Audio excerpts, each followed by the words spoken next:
Bienvenue dans OK Podcast, là où on ne mâche pas nos mots. Accrochez-vous parce qu'aujourd'hui on décortique une nouvelle qui sent le réchauffer, mais qui pourrait bien nous préparer une indigestion collective. La coronafolie semble vouloir faire son grand retour. On nous annonce déjà une flambée des cas en Asie, et tenez-vous bien, un nouveau variant très inquiétant qui débarque en France, si l'on en croit BFM TV. Et comme par hasard, ça tombe pile au moment où notre cher président Macron se félicite du traité de l'OMS sur les pandémies et nous assène, avec le sérieux d'un prophète de malheur, la question n'est pas de savoir s'il y aura une prochaine pandémie, mais quand ? Coïncidence ? Ou préparation psychologique pour le prochain tour de vis ? Alors, la France est-elle vraiment prête pour la prochaine crise, la fameuse maladie X, où nous rejoutons la sérénade de la peur ? On va plonger dans les plans officiels et surtout dans ce que vous en pensez. Alors, que nous disent les autorités ? Santé publique France, notre vigie nationale, surveille activement les variants. On a eu les variants préoccupants, les VOC, avec leurs petits noms grecs, alpha, bêta, gamma, delta, et la lignée Omicron. Aujourd'hui, paraît-il, aucun ne circule activement sous cette étiquette. Mais attention, voici les variants à suivre, les VOI. Ceux qui ont des mutations justifiant un suivi renforcé.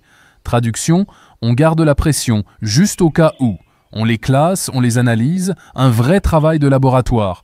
Mais pour quels résultats concrets pour nous, à part nous tenir en haleine ? Et puis, il y a le fameux Règlement sanitaire international, le RSI, un texte juridique contraignant qui engage 194 pays, dont le nôtre. Son objectif affiché ?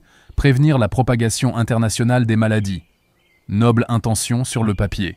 Mais ce RSI impose surtout des obligations. Un point focal national opérationnel 24 heures sur 24 pour papoter avec l'OMS, évaluer les risques d'urgence de santé publique de portée internationale et surtout renforcer les capacités de surveillance aux frontières dans nos ports et aéroports. On nous dit que c'est pour notre bien. Mais qui tire vraiment les ficelles de cet orchestre mondial ? Ensuite vient le plan gouvernemental français, le SGDSN, pour répondre à une pandémie.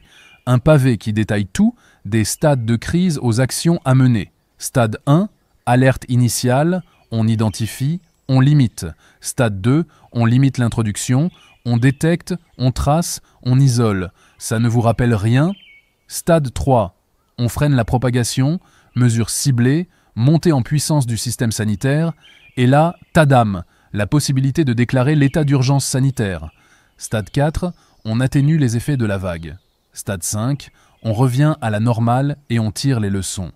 Un plan parfait, huilé comme une mécanique de précision. Presque trop beau pour être honnête, non ?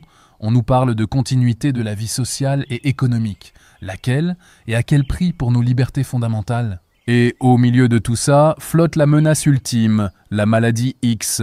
L'agent pathogène inconnu ? Le croque-mitaine sanitaire qui justifie toute cette agitation préventive. Pratique, non ? Un ennemi invisible et imprévisible ? Pendant ce temps, les médias, comme des perroquets bien dressés, relaient la bonne parole, flambée des cas en Asie, nouveaux variants inquiétants, vous avez dit bizarre, pile au moment où Macron nous prépare au prochain coup avec son traité OMS sous le bras. Est-ce de la prévoyance éclairée ou une prophétie autoréalisatrice pour nous maintenir sous cloche ? On nous parle de devoir de solidarité, de protection des professionnels exposés, de rejet de la stigmatisation, de belles paroles, mais on se souvient tous comment ceux qui osaient poser des questions étaient traités. On se souvient des divisions, des passeports sanitaires, de la pression constante. Alors, quand on nous ressort le même manuel, avec les mêmes éléments de langage, comment ne pas être sceptique ? Comment ne pas se dire qu'on nous prend pour des amnésiques ? Parce que le hic, le grain de sable, dans leur belle mécanique bien huilée, c'est que les Français, ils ont compris. Ils ont vécu la première vague de cette folie. Ils ont vu les contradictions, les mensonges par omission, les décisions absurdes. Et aujourd'hui, une voix s'élève, celle du bon sens, celle qui dit « stop à la peur, stop aux manipulations ». Beaucoup réclament même que les responsables de ce fiasco sanitaire soient traduits en justice. Et ça, ils ne l'avaient peut-être pas prévu dans leur plan.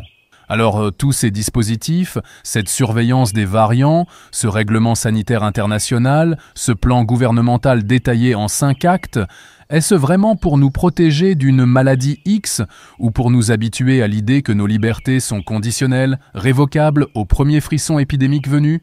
La maladie X est-elle vraiment un virus inconnu ou le nom de code d'une stratégie de contrôle bien connue ? La vérité, c'est que le scénario qu'on nous resserre est éventé. Ils veulent nous refaire le coup, mais cette fois, la méfiance est installée.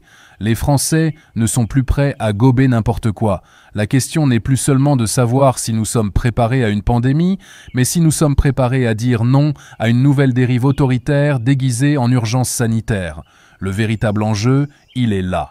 Alors, la prochaine fois qu'on agitera le spectre d'un nouveau variant ou de cette insaisissable maladie X, poserez-vous les bonnes questions ou suivrez-vous le mouvement sans broncher ? Le script est peut-être écrit, mais c'est encore à nous de décider si nous voulons en être les acteurs dociles ou les auteurs d'une fin différente. La vraie question est, qui aura le dernier mot ? Merci de nous avoir écoutés sur OK Podcast. N'oubliez pas de vous abonner à notre chaîne et d'activer la cloche pour ne manquer aucune de nos prochaines analyses sans concession.